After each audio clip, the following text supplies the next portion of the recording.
Jai Shri Mataji. Good morning, everyone. Let's all bow down to Shri Mataji, raise our Mother Kundalini, and put Bandhan.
Shri Mataji, kindly establish us in the state of complete thoughtless awareness.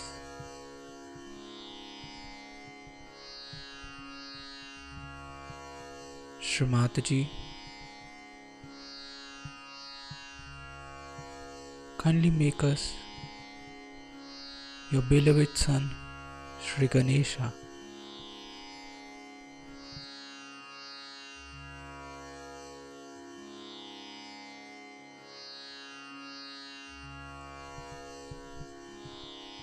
Will recite Shri Ganesh mantra.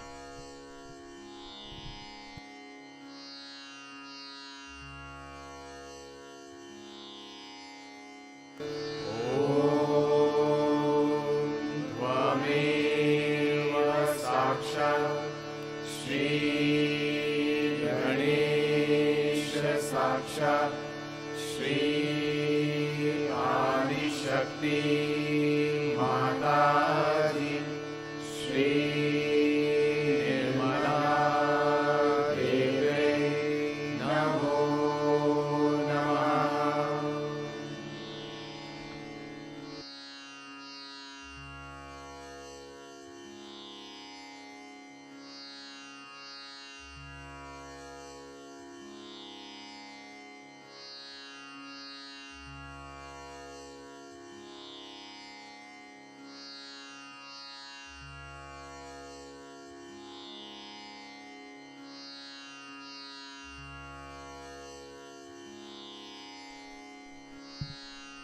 Let's bring our attention on our Sahasrara.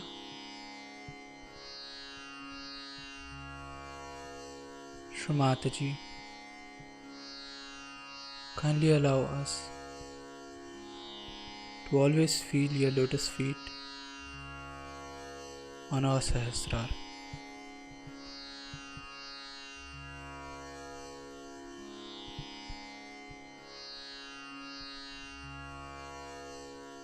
Shri Mataji,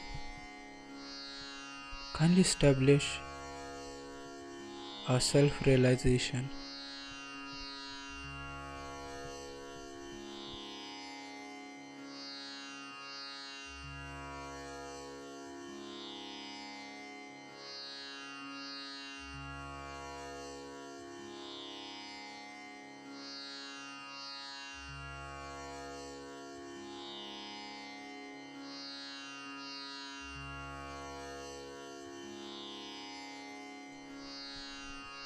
In this meditative state, we will now hear Shri Mataji's speech.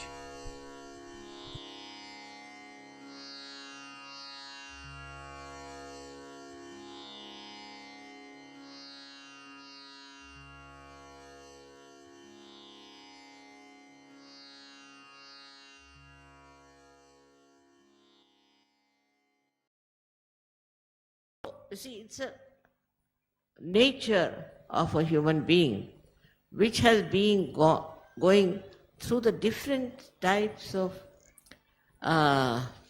complications in life, also born with some genes or something, that he is not a very normal person, though we say normal. Because the way he reacts, the reaction that he shows, is very absurd.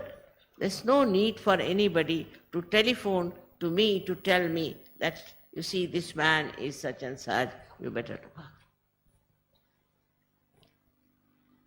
Unnecessarily to interfere with others' affairs when you have no authority, when you have nothing to do with that person. All sorts of, I can tell you, designs are there that has been made into the minds of human beings. And these designs all disappear. Just disappear. I don't know how they get all these designs, from where they get it. Maybe their country, maybe their family, maybe their genes, whatever you may say. All this disappears, even your genes change. That is what is Sahaja Yoga. Where you become the spirit, everything changes. And what happens to you? That you become a person who knows what is joy, who enjoys joy, who enjoys existence, who gives joy to others, makes others happy, all the time thinks how to make others. Just it happens.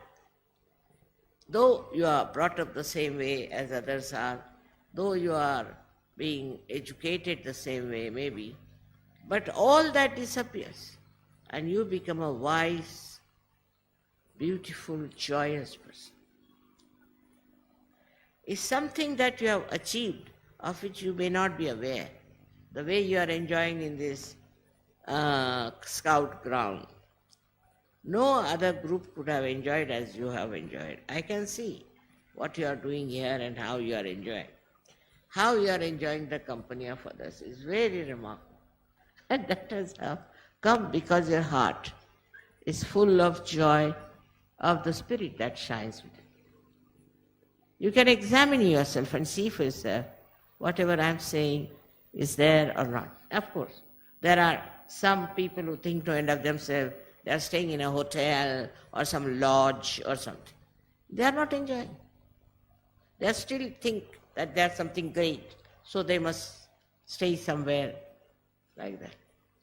Very surprisingly, especially Indians I've seen, when they come to Kabela, they all want to stay in a hotel.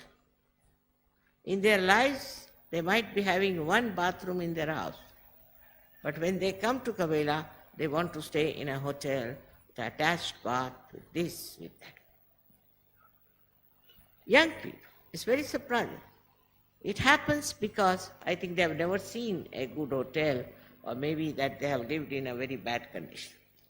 But a person who is a Sahaja Yogi can live anywhere, can sleep anywhere. Only thing is that his spirit is there to make him happy. Nothing else. That is the one that gives you happiness. All these other ideas that human beings have, which have created problems after problem.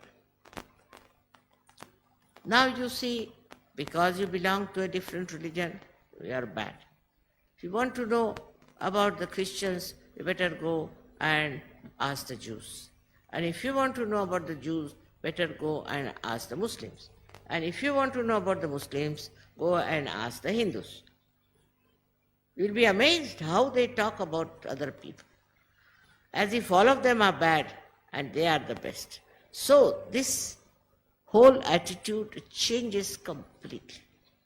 You forget it. Who is what, whose religion is what, from what sort of family they come in, from what is the background they are coming in. They become just one with each other. What they enjoy is the company of all the Sahaja Yogis. All the Sahaja Yogis are there, that's all. So many Sahaja Yogis will be there. And that is the Mecca, that is the Kumbh Mela, that you can call anything for it. The collective joy that you enjoy has come to you because you have crossed that barrier which has stopped you from seeing the truth. The truth is, as I said yesterday, that you are the spirit. And once you become the spirit, you become gunatit, kalatit, and dharmatit. Once you cross these limits, then you become like a drop in the ocean. If the drop is outside the ocean, it's always frightened of the sun because it will dry it. It doesn't know what to do, which way to slip, which way to move. But once it is one with the ocean, it just moves and enjoy because it's not alone. It's not alone. It's moving with the waves of that beautiful ocean of joy. And that is what you have achieved, of which you are aware, you know, but you don't know you have achieved it because you are the spirit. Now you should be on the watch about yourself sometimes, and you'll be amazed to see how you are changed, how you have become so simple and sensible and wise. So many problems come in the West because they are still stupid, I think, very stupid people. Because even an old man of 80 years would like to marry a lady of, say, 20 years, and he doesn't understand why he's doing it. Because he doesn't accept his age. He doesn't accept that I'm an old man, I must behave like an old man. He wants to marry a girl who can be his granddaughter. This is more common in the West. They always think like that. Any young girl they see, they think they should marry that girl. They may be just on their way to the grave, but doesn't matter. They want to have a wife like that. This is the problem of the West. Now, how does it come? Because they don't understand that we are old, and to be old is to be proud. Now, when I was 5 years, I cannot imagine so many people could have come to wish me a happy birthday. Even when I was 50 years, there were not so many people. Now when I am 75, see how many people are there to wish me happy birthday. When you are old, you should be proud of your age, if you have lived wisely. But if you have been stupid, then of course nobody can help. Everybody will laugh at such a person, but they will do the same thing. There's a custom in the West to go on having wives after wives, divorcing your wife and this. In India it's the other way round, I should say. They don't have much respect for the women. They were supposed to have great respect for women. They were supposed to have placed their women at the pedestal of a sati. And even if the woman may be anything, they don't respect. Now, this is from where it has come. I don't know. Some of them say that it's written by some poet, that woman should be beaten up. I mean, who is this poet? He should be beaten up, I think, first of all. He was born out of a woman. And here he writes like this. So, you see, we like to take up something which is wrong, which is absolutely absurd. This comes because you are not wise. A wise person will take in whatever is the wisdom. He won't accept anything nonsensical. You go on reading the books one after another, one after another. So many books you read, and where do you land up with that? You find you are reading books which are no good for you, useless. But if you are fond of reading, go on reading. So the lack of wisdom gives you indiscrimination. And you justify it. All that you justify and you say, no, this is very good. Whatever I am doing is the best. It's not ego, I would say, but stupid human understand. Whatever I am doing is good. Whatever is my attitude is good. How dare anybody tell me anything that this is wrong, that is wrong. Everybody will laugh at that person, make fun of that person. Such a person will suffer a lot, everything. But he will never accept that I have done something wrong. So when you go beyond dharmati, go beyond dharma, then what happens? That dharma becomes part and parcel. You don't do wrong things. You just don't do it. It's not that somebody is telling you or you want to follow it or there is compulsion or you are disciplined. But you just don't like to do wrong things, to say something which is not respectful, which is not helpful, which is not loving. This is the quality of a Sahaja-yogi, where you become the spirit. Becoming the spirit, you don't have to tell anybody. It's so obvious, so evident, and one can see that. And the more you go deep into yourself, you find that you are endowed with such greatness within you, such beautiful feelings, such nice things within you, that you overcome the ego of others. I must tell you a story. Once I went to see a saint. So the Sahaja-yogi said, Mother, you never go and see these gurus and this and that. So why do you? And I said, you come along with me. So we had to climb a lot. I said, from here you see his vibration. First you see his vibration. Lots of vibrations come. So we went up the hill, climbed up. And this gentleman was supposed to have powers that he could control the rain. And it started raining, and raining very heavy. And I got completely drenched in that rain. When I went up, I saw him sitting on a stone, just shaking his head with anger or I don't know what. So I went into his cave and sat down. So he came back. And he said to me, Mother, why didn't you allow me to stop the rain? Is it to overcome my ego? I said, no, not that. I didn't see your ego anywhere. But the problem is another. You are a sannyasi, you are one who are an ascetic, you bought a sari for me. Now if you bought a sari for me, I can't take from you because you are a sannyasi. So I had to get drenched so that I will have to borrow sari from. And the whole thing melted away. He became a very different person. So with wisdom, you know how to handle different types of people. You say things by which you melt their ego. Their conditionings also are brought into a kind of a new awakening with it. They see in you that wisdom, that love, that expression of, I should say, your spirit. And that's how so many saints, though they were tortured and troubled by many, but they were definitely very much respected and loved. But those saints in those days, I must say, were definitely very nice and good people. But one thing was there, they were rather strict and disciplining with their disciples. The reason was that they were not realized souls, their disciples.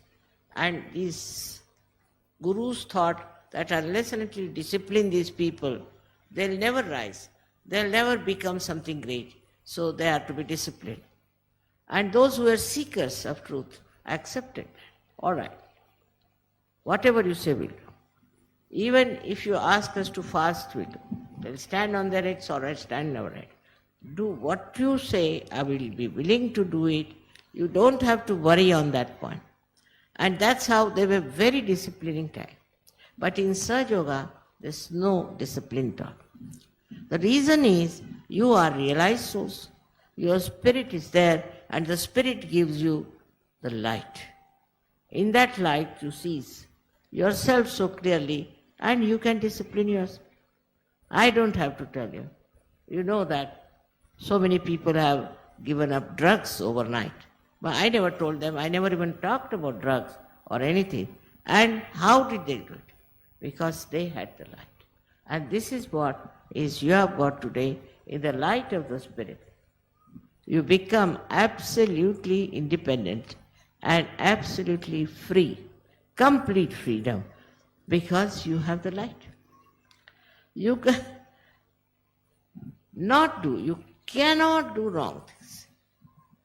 Supposing now there is light and there is some sort of a big explosion taking place. I won't run towards the explosion. No, you won't run either, because you have got the eyes. So the Spirit and its light is the greatest guiding factor by which you become, as I said, Gunatit, you become Kalatit, and you become Dharmatit. You are not slave of anything. You are not slave of your watch. You are not slave of time. You are not slave as to what is your gunas. You don't want to see whether you are right-sided, left-sided, or center. You are a Sahajogi. And a Sahajogi is beyond all these things. So you are Gunatit. You are Dharmatit because Dharma becomes part and parcel of you. You don't have to follow any disciplining of Dharma. I have seen in Sahajoga, in some of the ashrams, they are very strict. That should not be so. I have told them never to be strict. If somebody doesn't get up at, say, 4 o'clock, doesn't matter. Let him get up at 10 o'clock. After some time, he himself will get up at 4. But don't try to discipline them too much. Children also, you should not discipline too much. Of course, if they are realized souls, they themselves are so good, they are so beautiful. But if they are not, try to give them realization. Once you realize that those who are not realized are making all these mistakes, that they are in the darkness, your attitude towards them will change. You will just try to be extremely patient and kind and affectionate and loving. Because you will know that person is not realized. He has got his eyes, he can't see, he is blind, he can't hear, he can't feel the reality. So first let him feel the reality. What's the use of giving him a lecture and disciplining? Still he'll go on making mistakes and troubling himself or troubling others. So this is what you have achieved through your enlightenment, that you are beyond all this. And you become a person of a temperament which is so loving and so joyful. I mean, it's so many examples I can give in Sahajoga. It has happened that I have seen the beauty of their love and affection. Not only towards me, but towards others also. Only if it is only towards me, I can explain it. But I can't explain the way they are kind to people, as I told you yesterday, that these people went to Israel, now they went to Egypt, they went to Russia. Who told them? I never asked anybody to go anywhere. On their own they felt they have to go and do this job, and they have to help people to get out of their ignorance. So today, on such a day, when you are celebrating my 75th birthday, and so many balloons are there.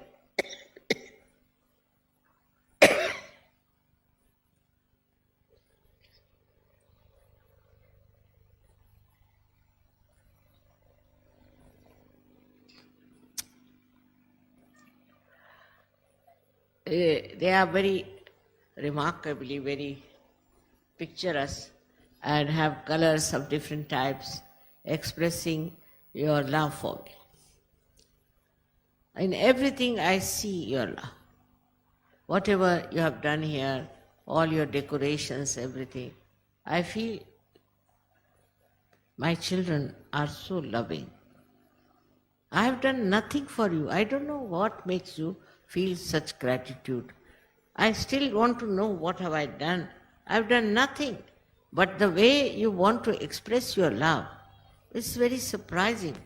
Except for, I would say that you got the light of your spirit. In that light, might be you see something different in me. But the way you are showing your gratitude is really beyond. As the other day, one of the speakers said that you don't thank your mother, take her for granted. It's a fact. There's no need to thank me, you have to take me for granted. But the way you want to thank me, just like a small little child would like to thank, just become like children. You're so enthusiastic about it, and you don't understand that normally is not done like this anywhere. Nobody tries to be just like children expressing their beautiful love. It's a very new thing that one can see. Such peace, such love, such joy all around in a far-fetched place like this. How could you do that? How could you manage that? It's not easy to understand. It's not for human beings to see that. They just don't understand how these people are like this and why are they living like this so happily. Now you have comforts in the house. You are living so well in your houses. Everything is there. But here in this scout ground, it's not such a comfortable place to live. But you can live anywhere. I know, I've seen it. Wherever you are, as long as there are Sahajogis around, you don't care for anything. And this collective enjoyment of each other, without any expectation, without any criticism, without any gossip or any nonsense like that, is so beautiful.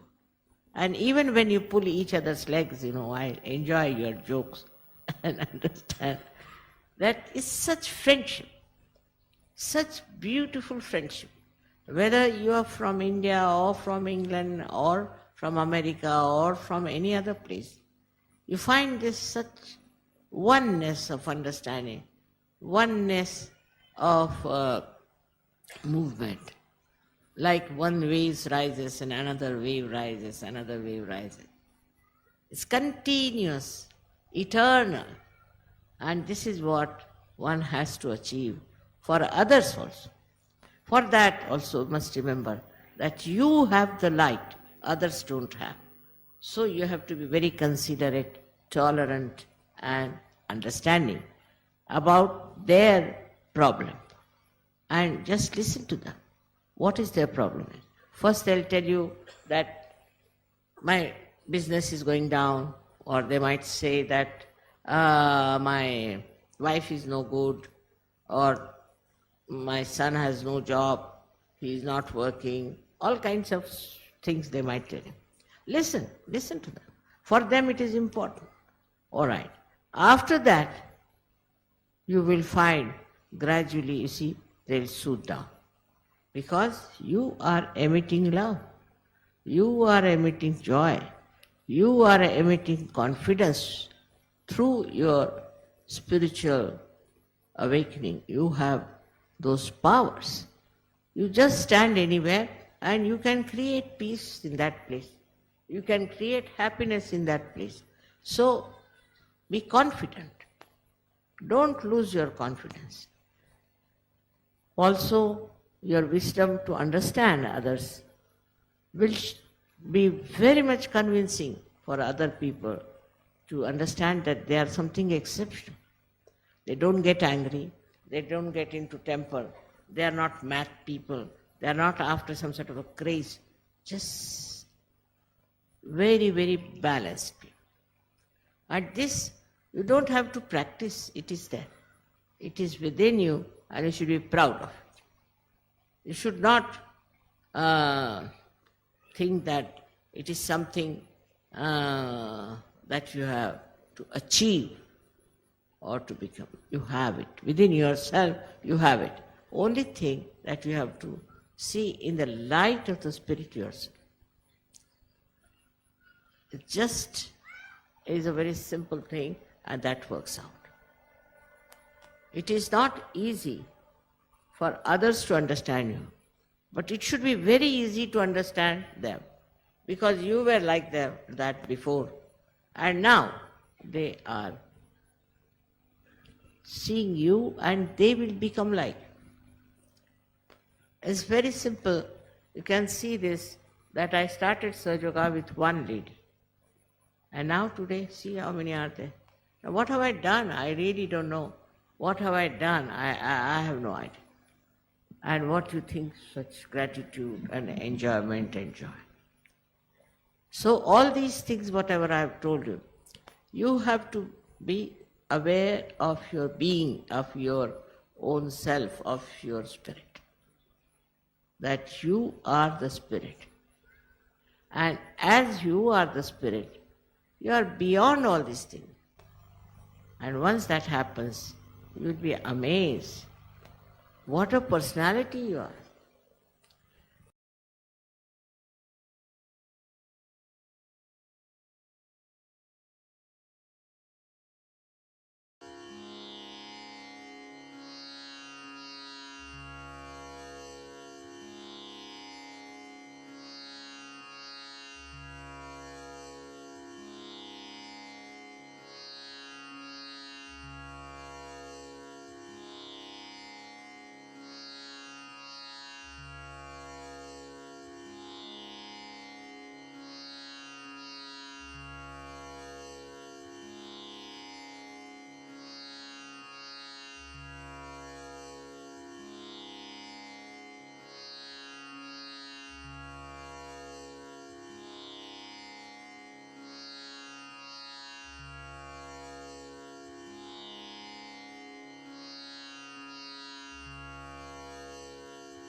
We'll recite the three Mahamantras.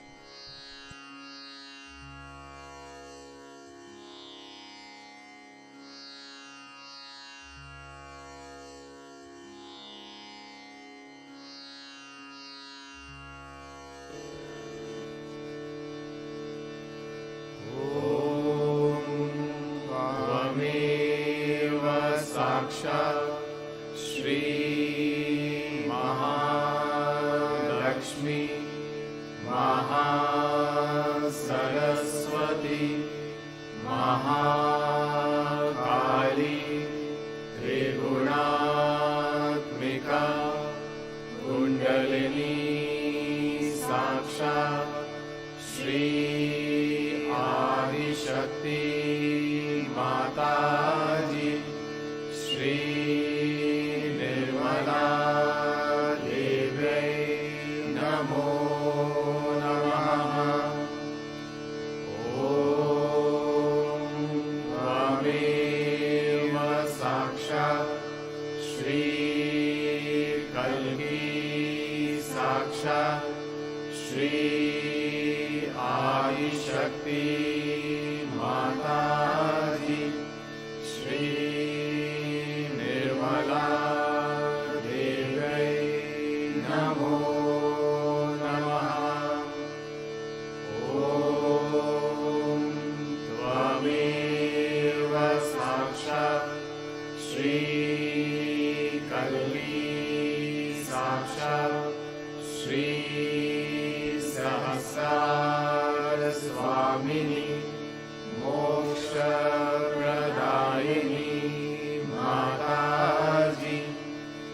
Thank you, Shri Mataji,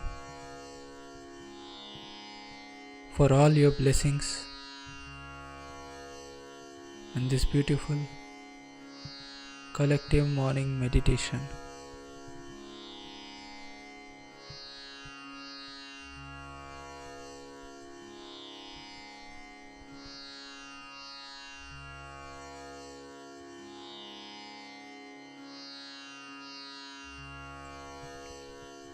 Let's all bow down to Shri Mataji, raise our Mother Kundalini and put Bandhan.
Jai Shri Mataji.